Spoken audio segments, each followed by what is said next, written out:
आज ठाकुर द्वारे में आए हैं तो आवाज भी उसी कड़क से होनी चाहिए, क्योंकि बजरंग दल की शौर्य यात्रा के निमित्त कार्यक्रम है। तो लगना चाहिए वास्तव में शौर्य किस तरह से होता है, तो वो गर्जना ऐसी गरजनी चाहिए इस धरती से। बोलो भारत माता की, वीर शिरोमणि महाराणा प्रताप की, छत्रपति शिवाजी महाराज की जयकारा। वीर बजरंगे, जय श्री राम। आज मुरादाबाद के ठाकुर द्वारा में शौर्य यात्रा के उपलक्ष्य में इस कार्यक्रम में बहुत ही सम्मानित मंच, सामने बैठे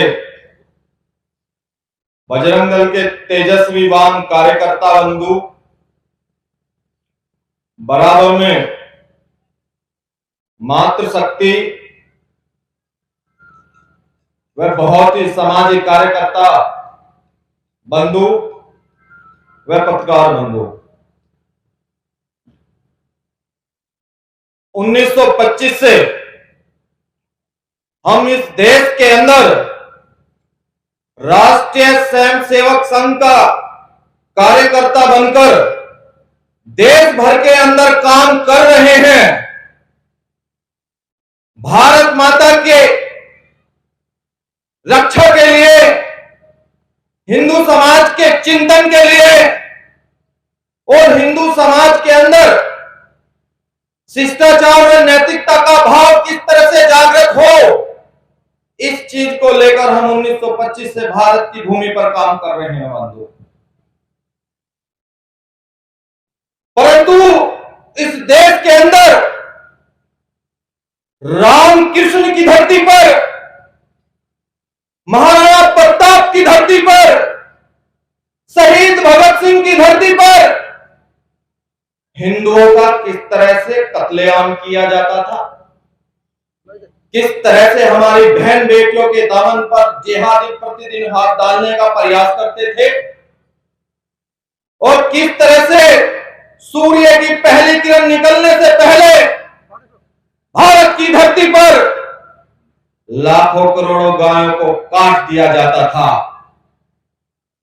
बंधुओं, विभाजन के दौरान हिंदू मुस्लिम के आधार पर इस देश का बंटवारा हुआ और 14 अगस्त 1940 के दौरान लाखों करोड़ों हिंदुओं को काट दिया गया। उस दिन से लेकर आजादी तो हमें मिली, परंतु देश के अंदर लैंड जिहाद, लव जिहाद, गौ हत्याएं, धर्मांतरण, साधु संतों की हत्याएं फिर भी चरम पर थी भाइयों। तो इस देश के पर मुख्य संतों ने, कुछ महापुरुषों ने और संघ के द्वितीय सरसंचालक पूज्य गुरुजी ने, सब लोगों ने बैठकर चिंतन किया कि क्यों ना एक ऐसा संगठन बनाया जाए जो है राजनीतिक होगा, परंतु हिंदुओं के मान सम्मान की लड़ाई लड़ेगा, हिंदुओं की सुरक्षा की लड़ाई लड़ेगा और भारत माता के सम्मान और स्वाभिमान की लड़ाई लड़ेगा। भारत माता की।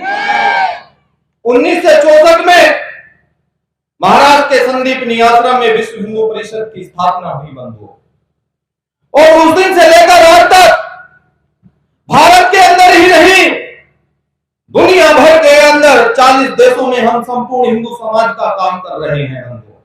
हिंदू समाज की सुरक्षा का काम कर रहे हैं, हिंदू समाज की सेवा का काम कर रहे हैं, और हिंदू समाज के अंदर संस्कार का कैसे पाठ पढ़ाया जाए उसके लिए दिन रात हम बंधुओं काम करते हैं। हम सब लोग भली भांति जानते हैं और पढ़ते भी हैं कि 5159 साल पहले भगवान श्री कृष्ण ने अर्जुन को गीता का संदेश दिया था।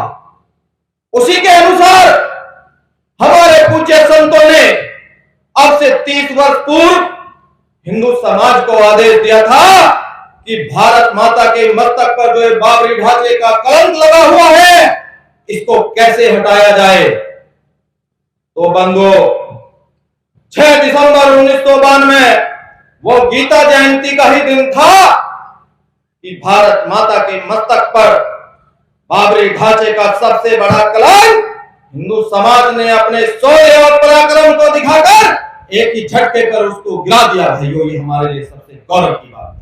जय श्री राम।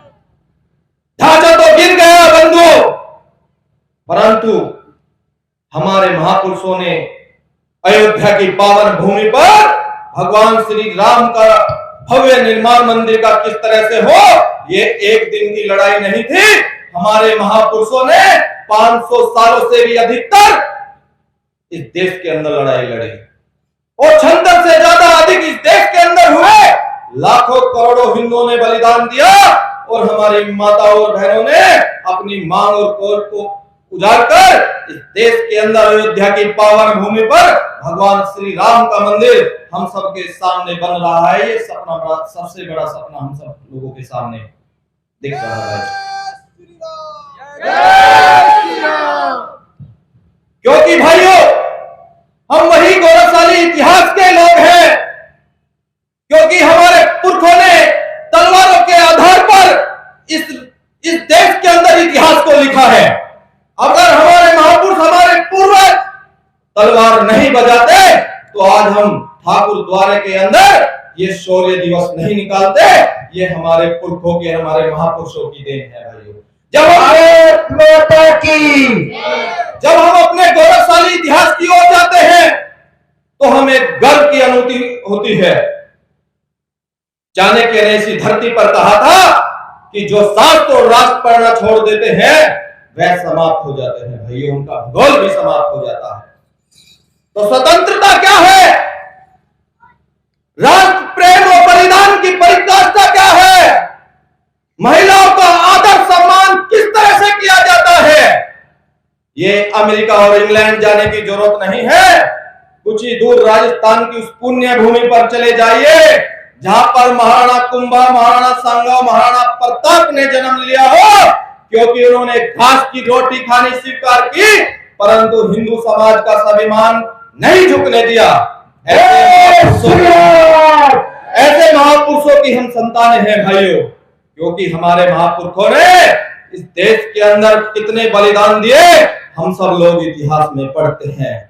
क्योंकि जिन्होंने सिर कटाना पसंद किया, जिन्होंने हल्दी घाटी घेरना पसंद किया, जिन्होंने सरहिंद की दीवारों में जिंदा मरने वाले गुरु गोविंद साहब के पुत्र बनना पसंद किया, और जिन्होंने अपने पति को युद्ध में विजय दिलाने के लिए अपनी गर्दन काटने वाली हाड़ी रानी बनना पसंद किया, और जिस मां पद्मावती ने अपने पति के वियोग में अलाउद्दीन खिलजी को अपना चेहरा ना दिखाने के लिए, अपने स्वाभिमान के लिए, अपनी आत्मिकता को बचाने के लिए अपनी सहेलियों के साथ में जलती हुई आग में जोहर किया। हम ऐसे गौरवशाली इतिहास के संतानें हैं भाइयों, हमें गर्व होना चाहिए।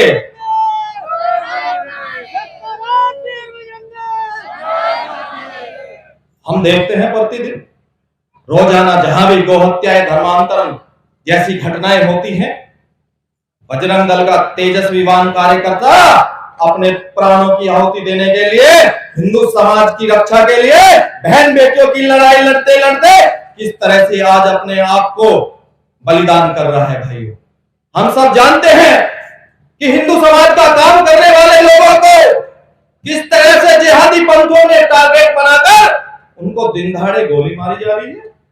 अभी आपने मुरादाबाद की धरती पर, अभी मेरे हिसाब से ठाकुर द्वारा में ही 20-25 दिन पूर्व की घटना है कि बजरंग दल के कार्यकर्ता को किस तरह से गोली मार दी गई। बंधुओं, ध्यान रखना लेना चाहिए। मैं मंच के माध्यम से खुली चेतावनी देना चाहता हूं ऐसे जिहादियों को कि बजरंग दल का कार्यकर्ता भारत